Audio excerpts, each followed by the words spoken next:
Hello, my culminator friends, and it is a double culmination situation because I have here, also double your pleasure, for the second time, my cousin, Adam Coleman, who has come so far and is basically really the king of all social media now, since we spoke maybe a year ago or something. I didn't really, as I said to him before we went on well, not on the air, but before we started recording, I didn't really have any particular agenda, but I just feel it's been too long. If you don't get a guy like this as frequently as possible, soon he'll be out of reach, and you'll see it. Maybe last week I could have gotten him. So, Adam, welcome back. Good to see you. What's going on? A lot. Oh, A wow. lot's been going on. Tell me. But thank you for having me back on. I do My appreciate pleasure. it. Of course, great to see you. I know a lot's going on, which was like as I acknowledged just now, why I wanted to have you back, because you were pushing your book. I guess it was I don't know if you've had a book since then, for all I know, or if you got one coming out. You'll tell us. But the one that you and I had discussed at introducing the world to you. I don't know if you had done lots of podcasts before, but now I see you at op-eds from you. I hear that your face is gonna be on Money soon. But now tell me, I'm gonna let you drive the train here. I always trust a Coleman and among ColemanNations. Speak to Yeah, me. so basically, I think the last time I was on, I was having op-eds here and there. But I've basically been weekly writing for the New York Post. Wow. Yeah. It and even the story of me even getting connected with the New York Post was purely by accident, but it was a great accident. I have a great relationship with the Post and the editor and other writers on the editorial board, and even other op-ed writers. And so it's been a great journey, starting with the New York Post, and then finding other publications who are interested in seeing my work. And obviously, when you write a good op-ed, some TV programs want to hear what you think about it on TV. So, I've been on Fox News, Oh, Fox Business, on Varney and Fox Business, Newsmax a couple times. And it's been great, and even international.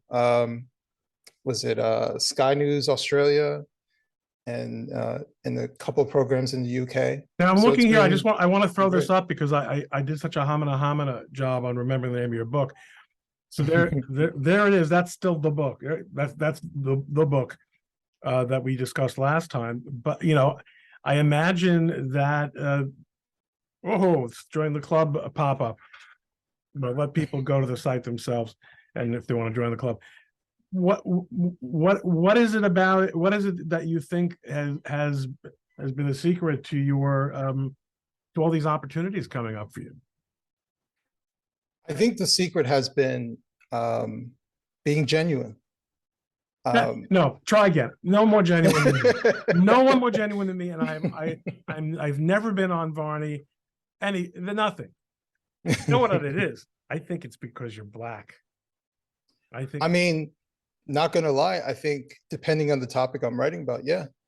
I know, and we're adults, we're not stupid. When you're part of a particular demographic, you get allowances to talk about certain things. Brad, there's a lot of different ways of interpreting that. You can say things, you can make observations and say things about things that others of us can't. Right. And even though we all see the same thing. And I'll try to get you to do some of that today. Oh God. I don't think it'll be hard. But yeah, I mean, it's a very obvious thing with if you're within a particular group, like if you're a woman, it's a lot easier for you to critique other women because you're a woman. But if as a man, if I say the same things as this woman might say, it can be seen as being, something else or non-genuine or something of that nature. So yeah. So the flip side of that, right, is when you are perceived or accused of being a token. Mhm. In the case of black, so for you Jewish, they'll call you a capo. Mm. If you're black, they'll call you an Uncle Tom. I don't know what they call you if you're a woman and you're on the wrong side of issues. A pick me. Oh, is that what it is? Yeah, if you are a woman and you say like, "Hey, I think men should be treated fairly, and maybe we should cater to men sometimes," you'll be called a pick me, like you're Oh, trying to be oh, chosen. pick me, A Monty. pick me. Yeah, yeah, exactly. I'll be see. I'm showing my age. I'm not up on all the hashtags. Okay, so it's a pick. That's what they call chicks that do that. Yeah. But on the other hand, I guess you can understand why that works. I mean, let's put aside Mhm. the accusations of being a token or an Uncle Tom. You can't. There's no real way to respond to that, right? I mean, no, I'm No. not. I'm just. All you can really say is, look, I'm calling him like I see him. And in your case, I mean, I remember when we talked about your book, you're not like a guy who comes out of the black upper middle class, and you're coming here to lecture inner city, blacks about how they should live. Mhm. Um, you really went through the dysfunction. You experienced it. You lived it. All you can really do, and this is like similarly to what Clarence Thomas can do, for example, is say, here's my authentic experience. Whether your inclination of whether or not to buy it is probably predetermined by whether or not you like what I have to say. That's the way the game is played now. But obviously you're doing it right, because it's not merely good enough. There are lots of people in every category who want to do as an African American, as a Jew, as a it does, Mhm. you're obviously really hitting notes that are justifying your being asked to do it again. Yeah, I think there's two aspects to I think what makes me a little bit unique. Um, I think the one aspect is I'm obsessed with communication. So I'm very careful with my words. I'm very careful with how I say stuff in writings. I try not to use hyperbolic language, but I try to use clever language. Um, I don't shy away from using strong language when it's necessary to be strong, but I'm not flippant uh, about certain things either. So I'm very, very careful with the language that I use, the words that I use, um, how I respond to people, or if I respond to people. I have actually general rules of engagement, especially on a place like Twitter. But my number one rule is I don't engage in bad faith conversations with people. That's just as simple as that. Bad faith, in other words, if they demonstrate bad faith, or I mean, it's a given that you yourself don't. You're not going to come here and say, "Oh, I like to engage people in bad faith and fool them and then sandbag them." What you're saying is that Right. you can tell when someone's bullshitting you or trying to trap you. You simply won't have a conversation. Right. And so the second thing is I'm obsessed with psychology, right? And I'm obsessed with human behavior. That's why I talk a lot about it in my book. Um, as far as how people respond, the certain words that you use, and people respond in a particular way, how they initiate a conversation. So even in a place like Twitter, Twitter to me is kind of like it's like a kind of like a human experiment, right? And you get to monitor people and you get to watch how people respond in a particular way and how they approach a conversation, or if there's a conversation that could even be started. And so I just watch. And if someone says something, even if I disagree with them, but I can tell it's of good faith, I'll have a conversation with them.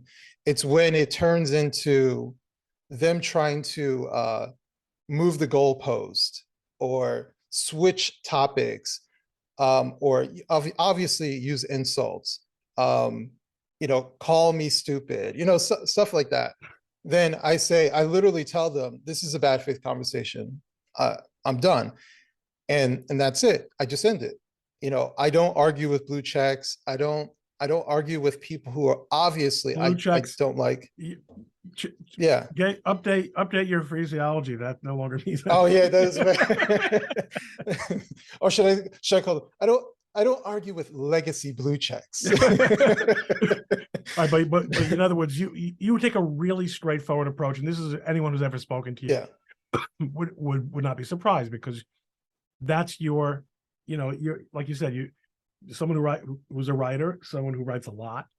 So you understand the value of language, you understand the value of rhetoric, but your approach is to be as straightforward as possible, which I can't say is mine. I will sometimes play games with people in other words, I have the same radar as you. You've seen me do this. I'll tease them out a little bit more, just as I would do if I were deposing someone or cross-examining them on the stand. And the people, it's so funny. People, no, Ron, that's not. Don't you see what they're? Trust me, I do know what I'm doing.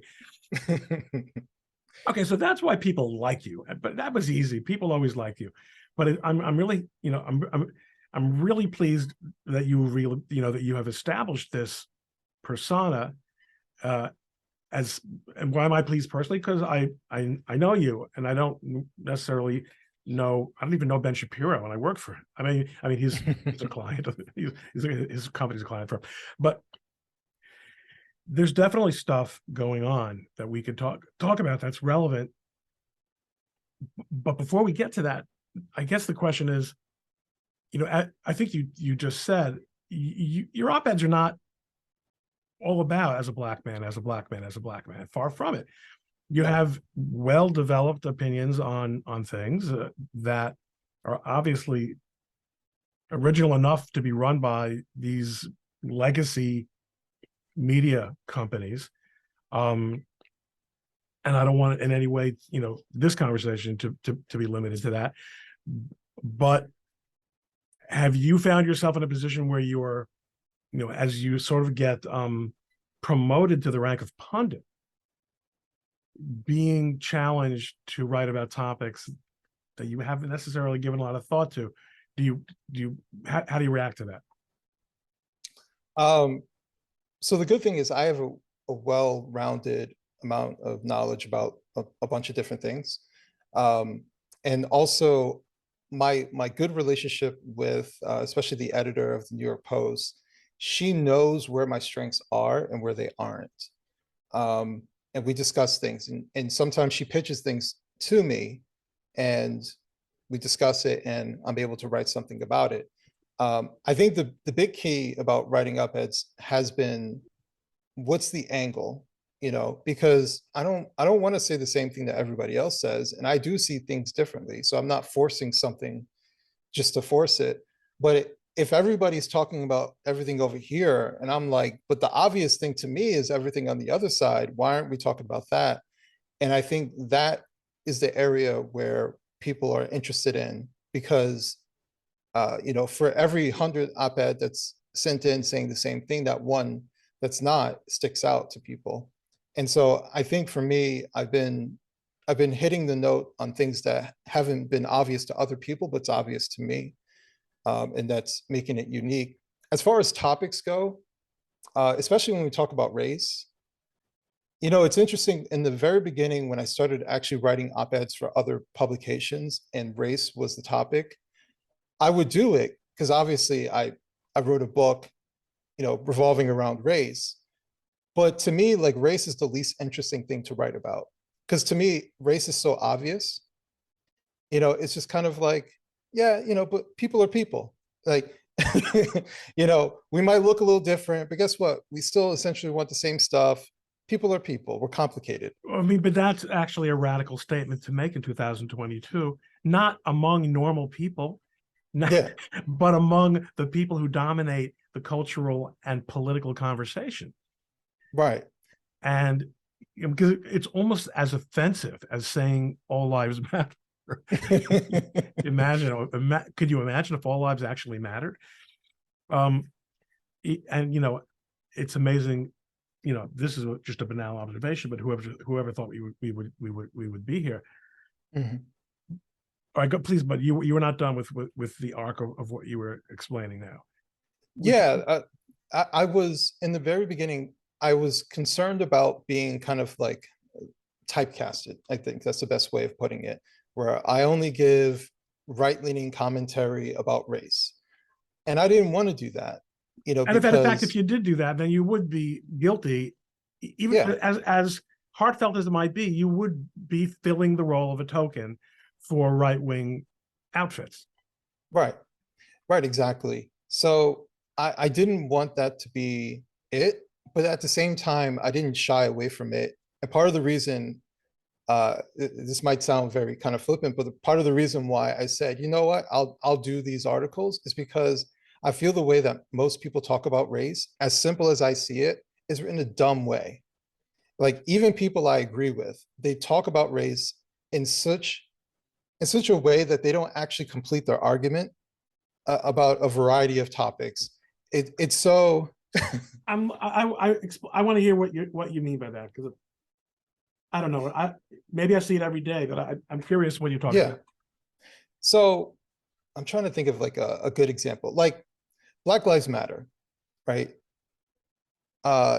People on the right say the same thing about Black Lives Matter, same thing. And even actually something I'm very passionate about, which is the nuclear family.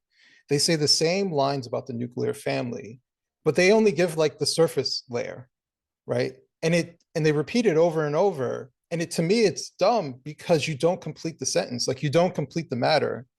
But why? Like Black Lives Matter is terrible. Black Lives Matter is racist. Black Lives Matter is fraud. Okay, why are they terrible? Why are they a fraud? They don't dive deeper into that. And even something as essential as the nuclear family, to me, they just say it like everybody's supposed to know why the nuclear family is important. And that was like one of the things that I wanted to dive into my book, is to explain why the nuclear family is important, right? To talk about why, all the reasons why it's beneficial for children. Like they just, there's too much rhetoric on the surface there, and there's not enough depth. And to me, it's dumb to keep going with that approach. That's why I say like it's stupid, because no one's completing the damn sentence. Just go a little bit further, like not too far, go a little bit further and explain why it is essential that mothers and fathers raise their children. Like as simple as it sounds obvious to everybody else, but apparently it isn't. And the left is creating a whole narrative as to why it's not. So if they are creating a whole, Is that really true? ideology, Are they, in other words, yeah, you're saying that if you look at the rhetoric used by the left, they're going beyond the mere assertion of positions, but are actually making principled arguments, or what appear to be principled arguments, or something like that. That's your take. That's fascinating to me, because what I yeah, see is the slinging of really heavy-handed memes, like, if you don't agree with our point of tropes, I mean, not memes. If you don't agree with our point of view on same-sex marriage, you're a hater. You hate. You're a hate person. mhm. You're saying that, Ron, don't be thrown off by that. The left is actually succeeding in the culture war by doing something better than that. Yeah, it's two fronts, right? So it's like a war. You have the soldiers up front who are shooting the bullets at people, but then you have the generals who are doing the strategizing. And so I kind of see like the academia, that aspect of it, as giving the strategy as to why the nuclear family isn't good, as to why uh, marriage is for the patriarchy. They're giving all these ideological reasonings to separate families, right? And listen, you can say things all different types of ways, and they sound great if you know how to master the language, right? And people buy it. People buy all types of things if you say it in a particular way that appeals to them, if you appeal to a particular demographic. That's why feminism is very attractive to certain women, because they say it in a particular way that appeals to them. And they also say it to women who are victims of of some sort of abuse from a man. So it's a validating force for a lot of women too, who have been through actual trauma involving men.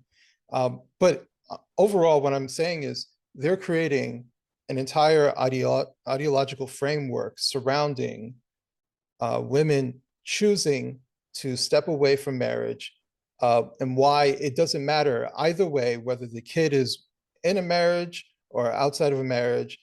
You do what's best for you, and the child will be fine either way, right? It's a very flippant way about family planning. Matter of fact, you don't even need to plan the family. You just do whatever you like. It's a very loose way about advocating to women to do whatever they want. And then we still have the aspect of our culture where we kind of preach to men that being a player is perfectly fine. And so those two things come together, don't do very well.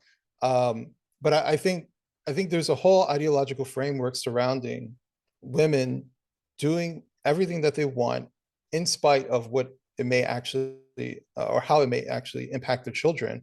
And actually, many times they're being lied to about how it actually does impact their children, right? And that's why I tell my personal story about growing up in a single parent home. I'm honest about my mother choosing a man who was married, right? Who she never wanted to get married. She purposely chose a man who was unavailable, and she had 2 children with him, right? And so there's no societal penalty for my mom doing this. She's strong and she raised us, and here we are. And look at me, I'm an author today. And she gets the bonus credits. But my life was a struggle, right? My life was a struggle because she didn't family plan. No matter how much I love my mom, I can't Well, it sounds ignore like she did that plan. part. Sounds like she did plan, but she chose a shitty plan. Yeah, I guess, I yeah, mean, what you yeah, just said was that she didn't want to get married. She made a point of choosing a guy who she knew would never be able to be her husband. She didn't want a husband, but she did want to have his children. that's true. It was a bad plan. It was a Yeah. bad plan. That's a bad plan. That's a bad plan. But yeah, as much as we say, like, deadbeat dads, we have to sometimes question our moms and the choices of our moms as well, right? And I feel like if you love people, you criticize them. And I love my mom, so I criticize my mom, and I criticize the actions of my father as well, because despite him being married and having 2 kids outside of his marriage, we're here. So he has to be involved in our life somehow and take care of us. But the likeliness of that happening was going to be small in the first place. That's the whole point. And yeah, that causes that, people don't really appreciate what, going back to what you said a few minutes ago about people are people. Not only does that mean that white people and black people are both people, but that every person is still endowed with natural feelings and natural attachments and natural desires that, when they are not met,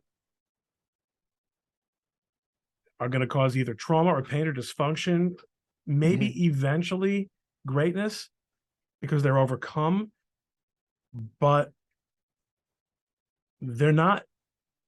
What the lesson is that I think you're trying to teach is they're not the way to go by choice. If life presents you with that, then you make as much lemonade as possible.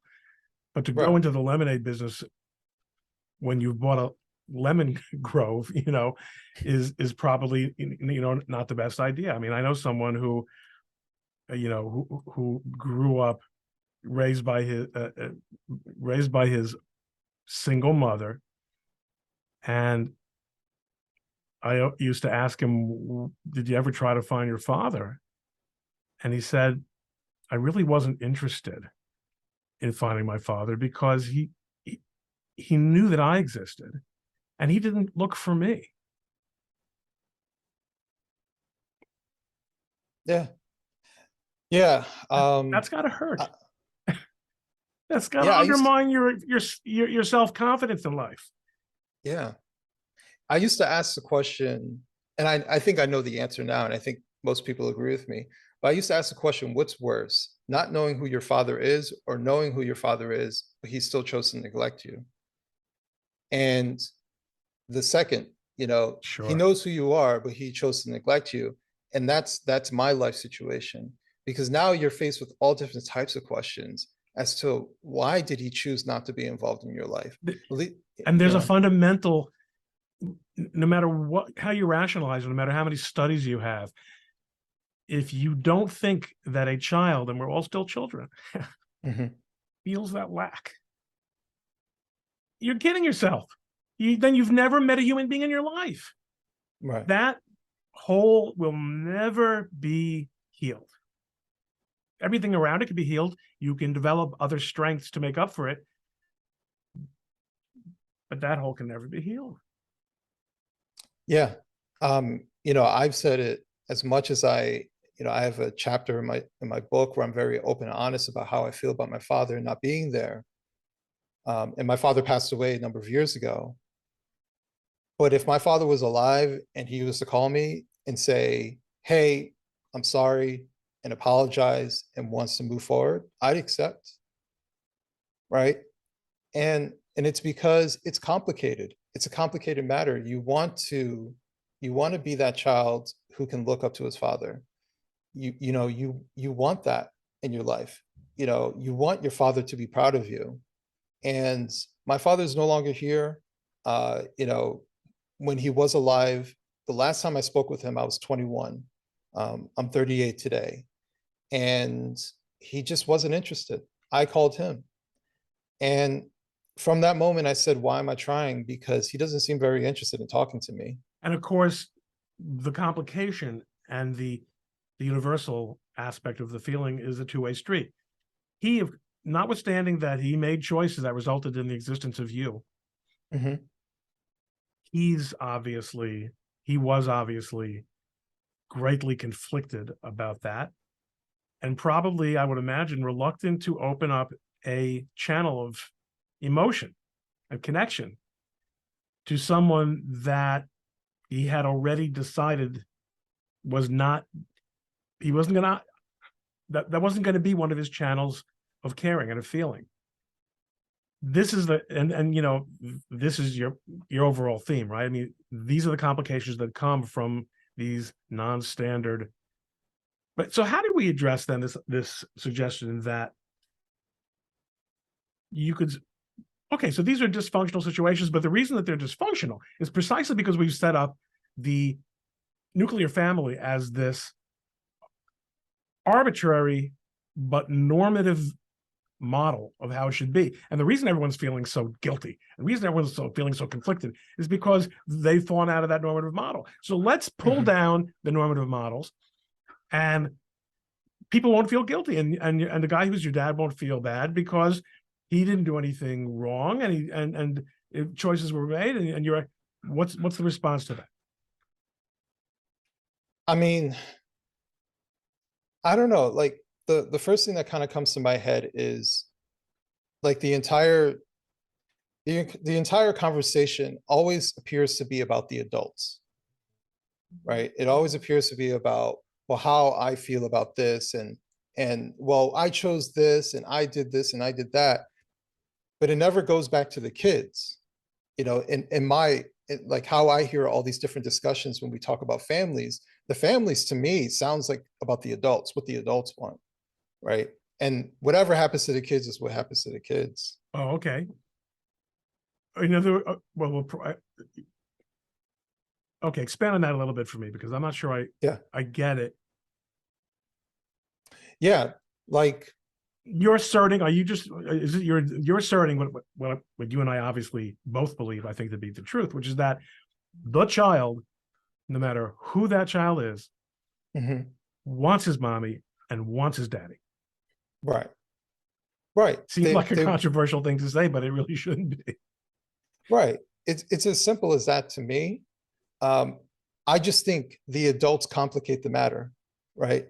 And I think there is a selfish aspect surrounding adults as to why we legitimize certain behaviors, excuse certain behaviors. Um, you know, for example, when we have this narrative of I'm the mother and the father, right? Well, that sounds like a whole lot of coke to me. Like, why would you say something like that? Obviously, you're not the father, right? You're the mother. And you're saying this to excuse something or someone or some behavior, right? But that mindset is ultimately what leads to your kid being affected by it, because now he thinks or she thinks that, well, my mom was the mother and father, and so my dad was irrelevant. You only really need one parent anyways. Like, it just becomes this excuse factory. Well, in a world where two mommies or two daddies are considered to be two parents, Mhm. if we accept that as a norm, then the only thing you're talking about is quantity.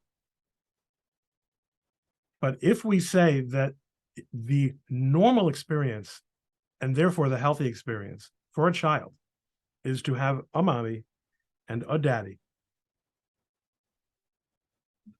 one of whom, the mommy, is a lady, and one of whom, the daddy, is a man, okay? Then we can have the discussion that goes beyond quantity and saying that there's something about being a mother and having a mother that is qualitatively significant to a child's upbringing and success in life. Mhm. And the same with having a dad. Fair? Yeah, that's fair. But that's another conversation that is being taken off the table from us. And you don't have to be, like I said, before, if you object to that paradigm that men and women are the same sex, and or that it doesn't matter Mhm. to any two parents is the same as any other two parents, even if it is two, you're called a hater, as rather than someone who actually cares, maybe even loves, but wants to see people who need love, which is children, Yeah. getting it in the. But is that really the case? I mean, after all, we know there are men who we certainly hear many times when my parents had a terrible relationship, and when they got divorced, I was so much happier because my father was so abusive to my mother, or my mother was always coked up.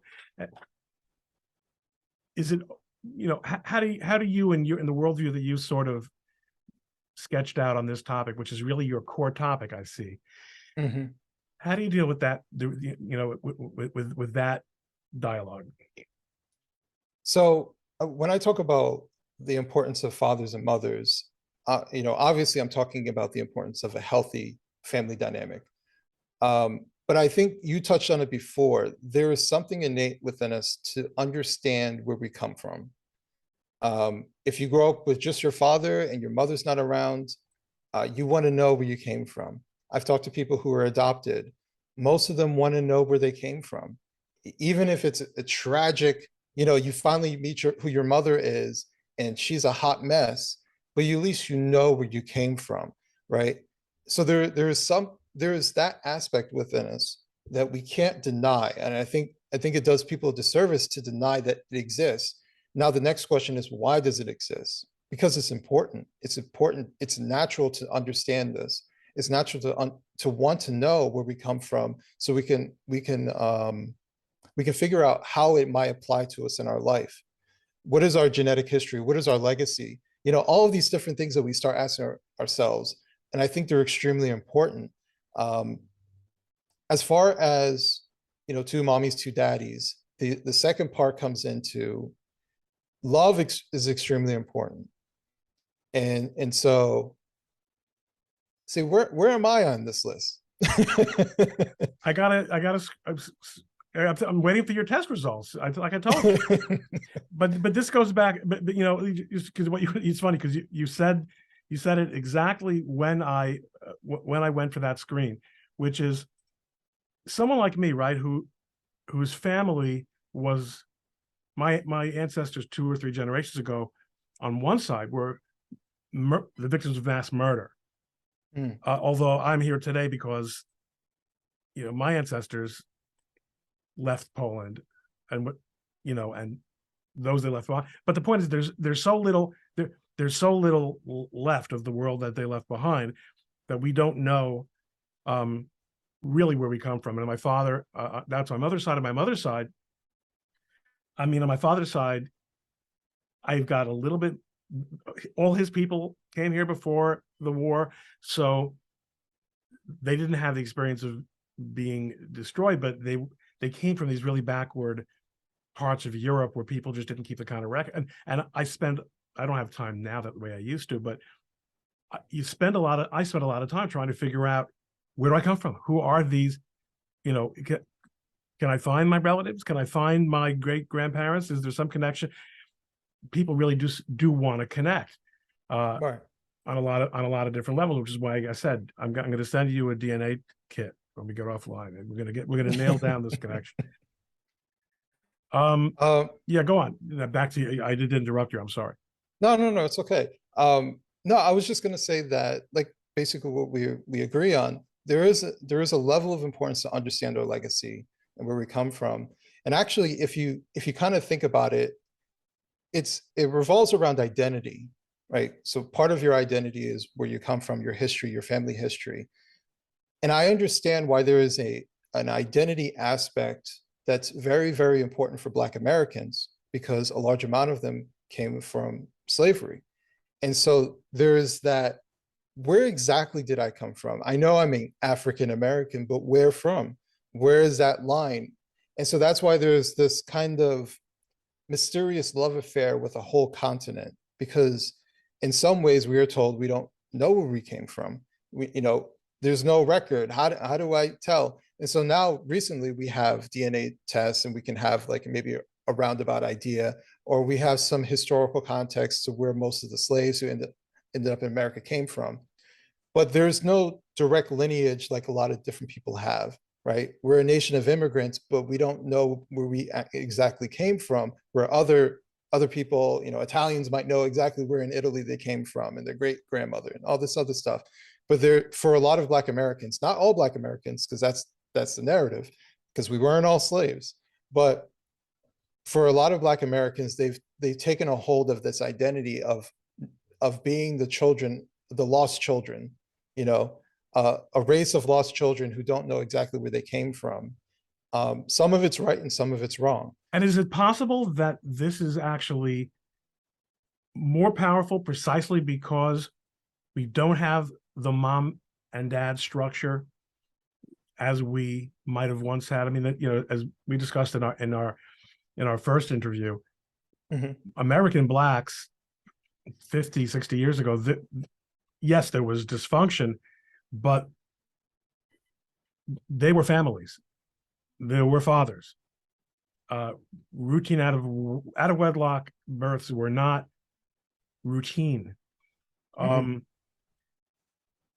this is true for white Americans also. All these people, my fiance, how long has he been your fiance? 47 years? How many kids do you have with your fiance? So but there is this desire to connect. So if I'm not going to connect with a regular mom and dad and a mom-in-law and a father-in-law, and again, maybe some of these idealized relationships are wishful thinking, because we're also, imperfect, but maybe I'll just skip over the lack of connection in the world around me right now and connect with, as you put it, with a continent where which is actually, everyone's not even the same looking in Africa, and more than the same looking in different parts of Europe or the Eurasian continent. I mean, no one's going to mistake a Nigerian for a Moroccan, that's for sure. Right.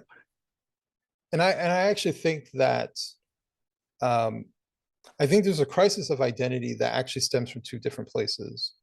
So the crisis of identity, like I had a crisis of identity in my 20s, trying to figure out where I come from. Like, for example, my father is actually from Trinidad, but I have no association with Trinidad.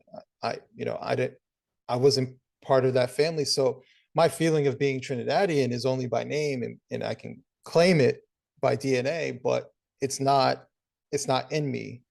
And for some people, for Black Americans who both parents are from America, um, but when they have that crisis of identity just from understanding who their father is, right? Who is that guy?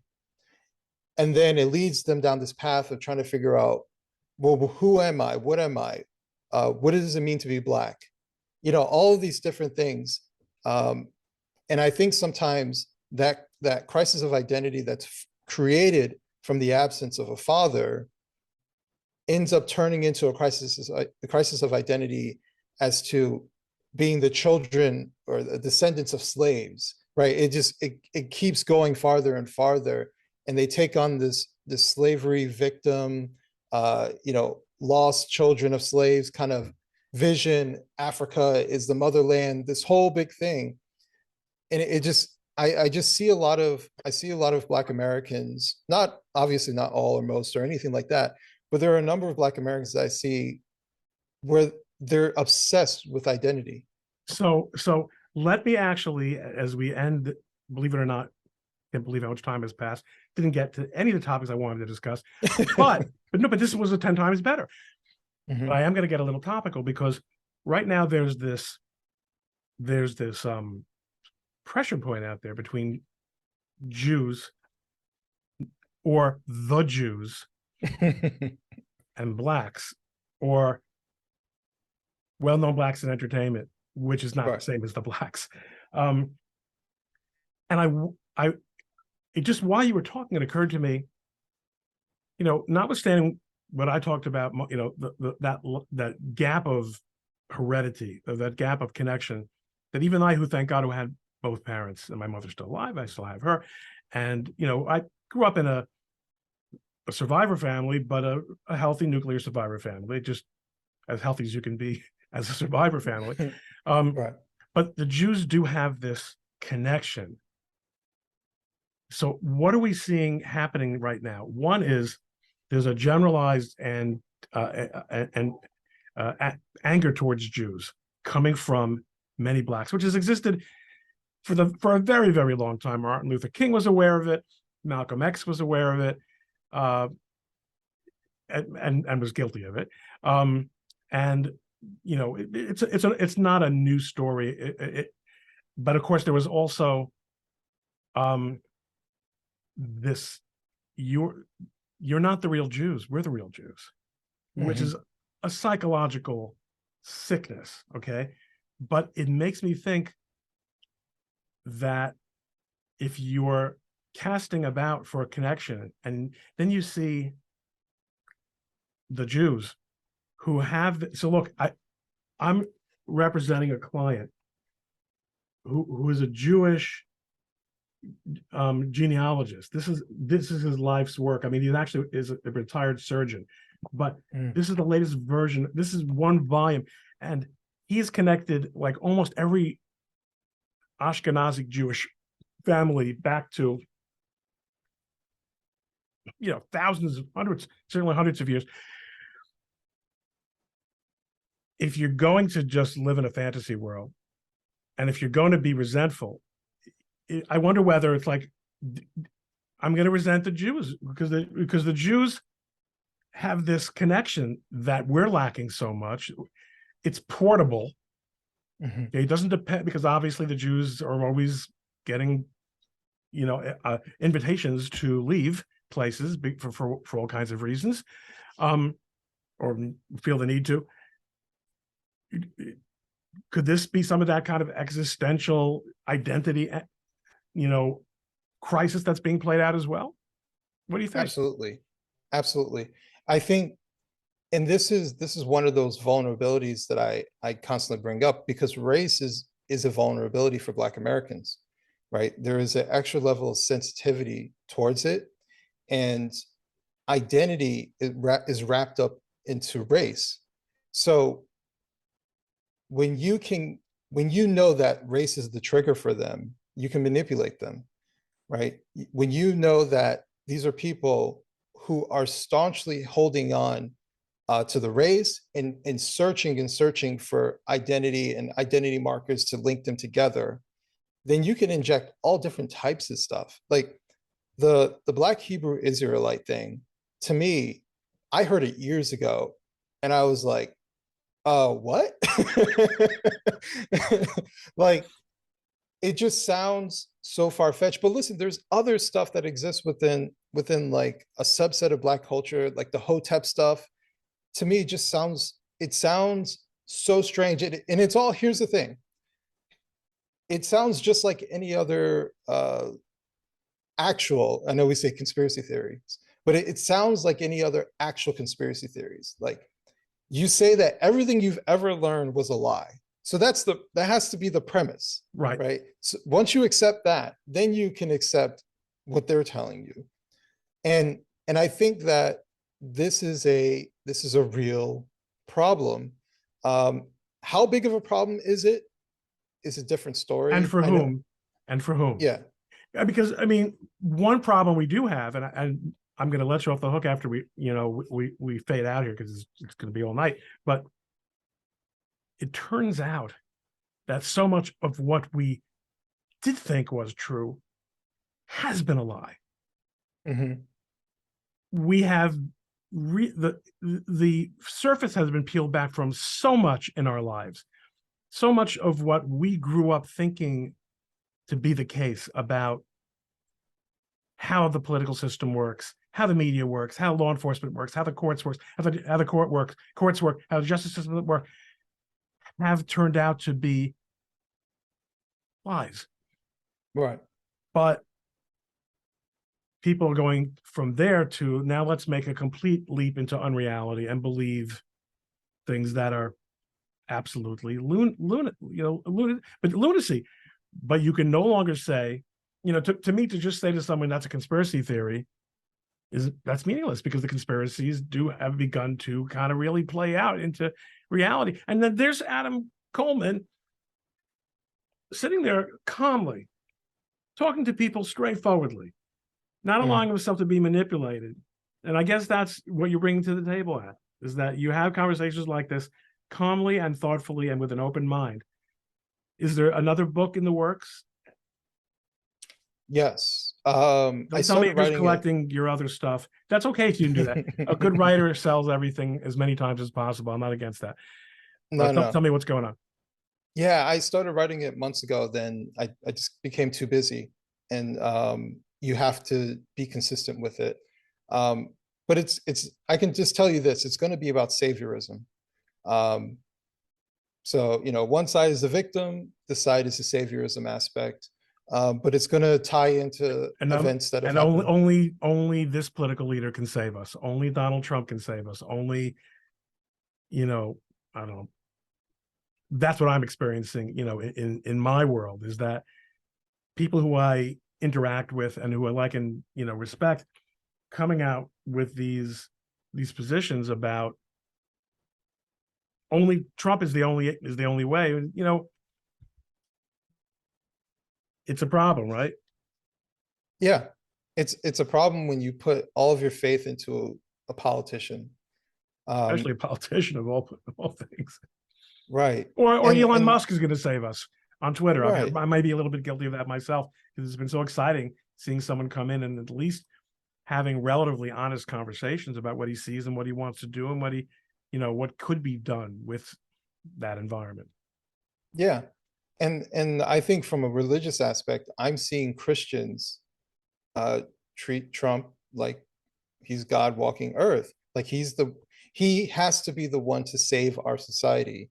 That is a lot to put on any particular person. And especially that is a lot of person expectation. Who, despite his many talents, doesn't strike me as the all being. I mean, just. Yeah, he's flawed. He's flawed. So do you think you're going to be able to get back to the book maybe after the new year or something? Do you have a plan to get back to it? December. So I tried quitting my job and they rebuffed me to just do less work, basically. but starting December, I'm going to have more free time to do more writing. So you're actually going to see more of me. Good. I'm looking forward to Yeah, it. yeah. Adam, great talking with you. I'm glad the conversation did go the way it did, because we ended up talking about things that are timeless Mhm. and are universal, which is the secret to your God please continued success. Thanks for Thank you. culminating. Like I said, folks, you had your double culmination today, and count yourselves very fortunate indeed for it. Thank you.